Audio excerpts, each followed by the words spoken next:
It was a bitterly cold December evening, the kind where the wind cuts through your bones no matter how many layers you wear. I remember standing on the corner of 5th and Main clutching my threadbare coat tighter around me as I watched the world rush by in a blur of expensive cars and designer scarves. The city had turned into a sea of indifference, its people too consumed by their own lives to notice the forgotten souls like me huddled in doorways, or rummaging through trash bins for scraps. My stomach growled painfully. I hadn't eaten since yesterday morning, but hunger wasn't new to me anymore. It was just another constant companion in this endless fight for survival. That's when I saw him, a little boy no older than 6, sitting alone on the curb with tears streaming down his face, his tiny hands clutched in an oversized backpack that looked far too heavy for his small frame. He wore a bright red jacket, stark against the gray monotony of the street, but it didn't shield him from the biting chill. Something about him tugged at me. Maybe it was the way his shoulders shook with quiet sobs, or how he kept glancing around like he hoped someone would come back for him. Whatever it was, I couldn't ignore it. I hesitated for only a moment before reaching into the pocket of my coat. There, wrapped in a crumpled napkin, was the last piece of bread I'd managed to scavenge earlier that day. It wasn't much, a dry, crusty thing barely big enough to fill even half my empty stomach, but it was all I had left.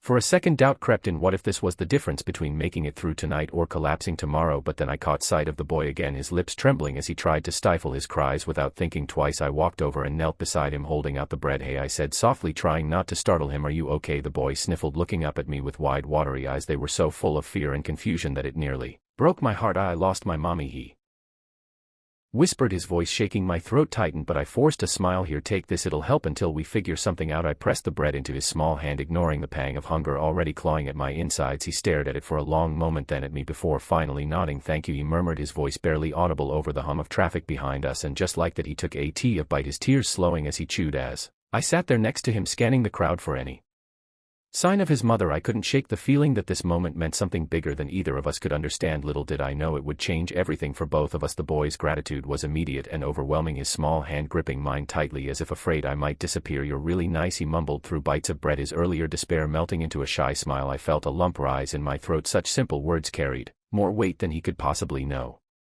In that fleeting exchange, I saw myself reflected in his wide, trusting eyes, not the broken woman society dismissed daily, but someone capable of kindness despite her circumstances. It was a rare gift, one that filled me with an unfamiliar warmth amidst the biting cold. But kindness has its price, especially when given from a place of scarce. As the boy ate, I became acutely aware of my own body's betrayal, the gnawing ache in my stomach, growing sharper with each passing second. Hunger isn't just physical, it claws at your resolve, whispering cruel truths you'd rather ignore. What if this is it? The voice inside me hissed. What if there's nothing left after tonight? I pushed the thought away, focusing instead on the child beside me. He needed comfort more than I needed reassurance. Still, guilt lingered like a shadow. Was I selfish for giving away what little I had, or worse, reckless? The streets demanded survival above all else, and here I was choosing compassion over caution. Doubt swirled in my mind, tangling with flashes of regret. Yet every time I glanced at the boy, his tear-streaked cheeks now tinged with color, his breathing steadier. I knew I couldn't have done otherwise. This act wasn't about logic, it was instinctual, primal. Even deep down, I believe humanity survived because of moments like these, fragile connections forged in the darkest corners of existence. And then came the realization that hit me like a punch to the gut. He wasn't just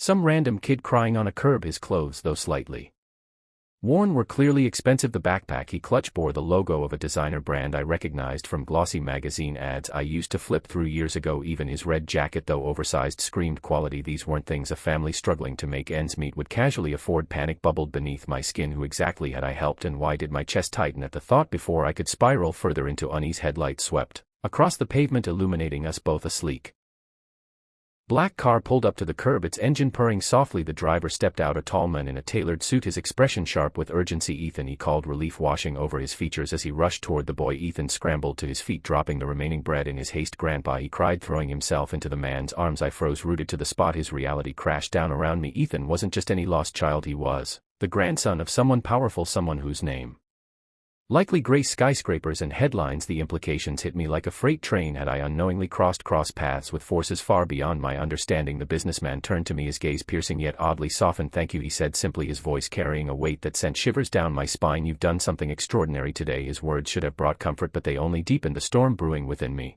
Extraordinary? No, I'd acted out of desperation, out of hopelessness masquerading as altruism, now staring into the eyes of a man who radiated authority and wealth. I wondered what had I unleashed. The next morning dawned with an eerie stillness, the kind that makes you question whether the world outside your window is real or just a figment of your imagination. I woke up curled on the same park bench where I'd spent countless nights, my body stiff from the cold and my mind replaying the events of the previous evening like a broken record. The memory of Ethan's tear-streaked face haunted me, intertwined with the unsettling image of his grandfather stepping out of that gleaming black car. Something about the man's presence had unsettled me deeply, though I couldn't quite put my finger on why. Maybe it was the way he'd looked at me, not with pity but with something closer to recognition, as if he saw more in me than I saw in myself. I shook off the thought and reached for the crumpled blanket I'd scavenged weeks ago, wrapping it tightly around my shoulders.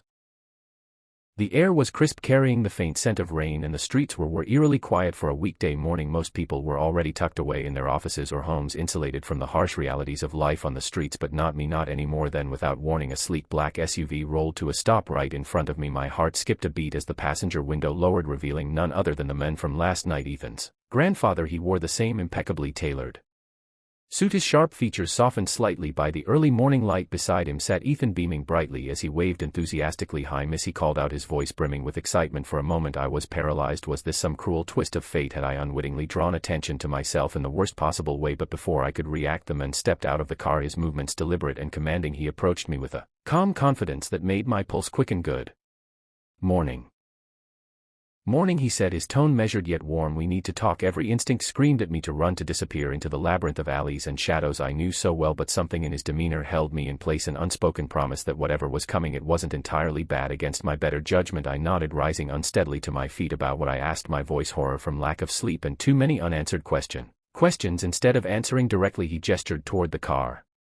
"Please get in, we'll explain everything." His words were firm but not unkind, leaving no room for refusal. Reluctantly I climbed into the back seat, my senses overwhelmed by the luxury surrounding me. Leather seats polished with accents, the faint hum of classical music playing softly in the background. It was a world apart from anything I'd known in years. As the car began to move, Ethan twisted around in his seat, his eyes shining with innocence. "Grandpa says you saved me yesterday," he said earnestly. "So now we're going to help you." "Help me?" The phrase echoed in my mind, surreal and disorienting. Help didn't exist in my vocabulary anymore. It was a concept reserved for people who still believed in happy endings. Yet here I was, seated in the lap of opulence, listening to a child speak of salvation as though it were inevitable. I glanced at the man, Ethan's grandfather, and found him watching me intently, his expression unreadable. "My name is Victor Langston," he finally said, breaking the silence, "and yes, we're going to help you. You gave my grandson hope when he needed it most, and now it's our turn to return the favor." Victor Langston, the name struck a chord, though I couldn't immediately place it. Still, the weight of his words sank and slowly, like ripples spreading across water. Hope, redemption, words I hadn't dared to let myself believe in, and yet as the car sped through the city streets I couldn't deny the spark of possibility flickering within me, a fragile ember threatening to ignite into something greater. Victor Langston's estate loomed before me like a fortress carved from marble and glass, its towering gates opening with a mechanical precision that seemed almost otherworldly. As the SUV glided along the winding driveway, I pressed my forehead against the cool window, taking into sprawling gardens, manicured lawns, and fountains that sparkled under the mid-morning sun. It was beautiful, yes, but also intimidating, a stark reminder of just how far removed this world was from the one I'd inhabited for so long. My fingers tightened around the edges of my coat, which suddenly felt threadbare and out of place amidst such grandeur. When we stepped inside, the opulence only intensified. The foyer was vast, with high ceilings adorned with intricate chandeliers that cast prismatic reflections across the polished floors. Every surface gleamed, every detail screamed wealth and power. Ethan darted ahead, his laughter echoing through the halls as he led me deeper into the house. "Come see my room," he called over his shoulder, his energy infectious despite the knot of unease tightening in my stomach. Victor guided me with quiet authority, his presence both reassuring and unnerving. "You'll stay here for now," he said as we entered a guest suite that rivaled any five-star hotel I'd ever seen in pictures. Plush rugs, silk drapes, a king-sized bed draped in pristine linens. It was overwhelming, almost suffocating in its perfection. "We'll discuss next steps later," he added, his tone leaving no room for argument. Before I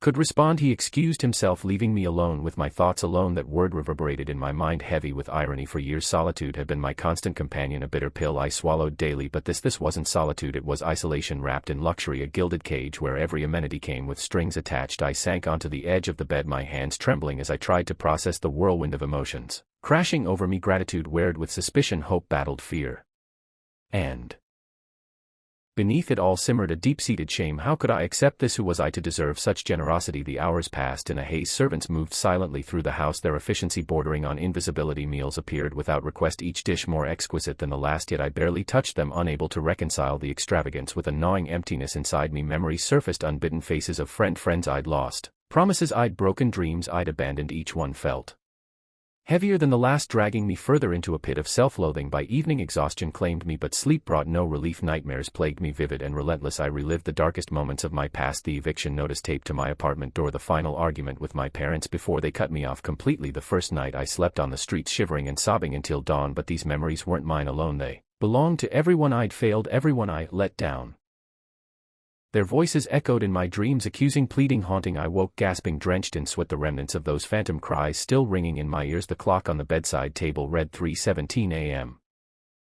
Outside the mansion stood silent, its grandeur offering no solace. I stumbled to the window, pulling back the curtains to reveal the moonlit expanse of Victor's estate. It should have been peaceful, serene even, but instead it felt alien, distant. I didn't belong here, not among these walls, not in this life. And yet as I stared out at the manicure grounds, a single thought pierced through the fog of despair. Maybe belonging wasn't the point. Maybe this was about survival, about clawing my way back from the brink, no matter the cost. The idea terrified me, but it also ignited a flicker of determination. If Victor Langston wanted to play savior, fine, I'd use whatever he offered, but on my terms, because buried beneath the guilt and the fear was a spark of defiance, a stubborn refusal to let my story end in defeat. The days blurred together in a whirlwind of opulence and unease, each moment steeped in contradictions. Victor's generosity was boundless, yet it came with an unspoken expectation that I couldn't quite decipher. He introduced me to his inner circle, business associates, lawyers, even a PR consultant who spoke of rebranding me as though I were a product rather than a person. At first I played along, nodding politely while my mind raced to keep up, but the cracks began to show when I overheard snippets of conversations I wasn't meant to hear. One evening as I wandered the mansion's labyrinth and halls, I paused outside Victor's study. The door was slightly ajar and his voice carried sharply through the gap. "She's useful for now," he said, his tone clipped and calculating, "but don't underestimate her. People like her are unpredictable." My breath hitched. "People like me." The phrase stung, cutting deeper than any insult. I leaned closer, straining to catch more. Another voice joined, as low, smooth, and unmistakably familiar. "It belongs to Marcus Hale," a name I vaguely recognize from news articles about corporate scandals and hostile takeovers. "Useful how?" Marcus asked, skepticism lacing his words. "You think she'll stay loyal once she realizes what's at stake?" Victor chuckled, a sound devoid of warmth. "Loyalty isn't required, compliance is. Besides, she owes us. She'll do what's necessary." My fists clenched involuntarily. Owe them? Did they truly believe kindness could be repaid with servitude? Anger surged within me, hot and consuming, but I forced myself to stay silent. Pressing closer to the door frame, their conversation shifted to something darker, cryptic references to assets, leverage, and cleaning up loose ends. My stomach churned. Whatever they were planning, it wasn't charity, it was control. The revelation rattled me, but it also ignited a fire I hadn't felt in years. If Victor thought I'd be a pawn in his game, he was sorely mistaken. Determination hardened my resolve. I wouldn't let him or anyone dictate my future. That night I began piecing together fragments of information, eavesdropping on hush phone calls and studying documents left carelessly on desks. Slowly a picture emerged. Victor wasn't just a wealthy benefactor, he was a master manipulator, weaving webs of influence and power that ensnared everyone around him, including Ethan. Speaking of Ethan, our bond grew stronger with each passing day. He sought me out, constantly eager to share stories about school, his favorite books, and the adventures he dreamed of having. His innocence was a balm to my frayed nerves, a reminder of why I'd stepped into this tangled mess in the first place. But even he wasn't immune to Victor's machinations. One afternoon as we sat in the library playing chess, Ethan confided in me. "Grandpa says you're going to help us," he said, his brow furrowed in concentration as he moved a knight. "He says you're brave." Brave, the word lodged itself in my chest, heavy with implication. Brave enough to confront the truth, brave enough to protect him. I studied Ethan's face, so open and trusting, and vowed silently that I wouldn't let Victor exploit him or me any longer. The turning point came during a lavish gala hosted at the estate. Dressed and borrowed fine, I mingled awkwardly among the elite, their polished smiles masking agendas I could only guess at. Victor introduced me as a remarkable individual with a unique perspective, his words dripping with condescension. I smiled politely, seething inwardly, until Marcus approached me with a predatory grin. "You're fitting in well," he remarked, his gaze sweeping over me like an appraisal. "But don't forget your place." My blood boiled, but I masked my fury with a saccharine smile. "Oh, I know exactly where I stand," I replied, my voice sweet yet laced with steel. "And trust me, it's not where you think." His smirk faltered, but before he could respond, Ethan appeared at my side, tugging on my hand. "Miss, come see the fireworks," he exclaimed, oblivious to the tension crackling between us. I allowed him to pull me away, grateful for the distraction. Later that night, as the fireworks lit up the sky, I made my decision. I wouldn't wait for Victor to reveal his plans or manipulate me further. I'd take control of my destiny, starting with uncovering the secrets hidden within his empire. Armed with newfound resolve and a fierce protectiveness for Ethan, I prepared to strike back, not out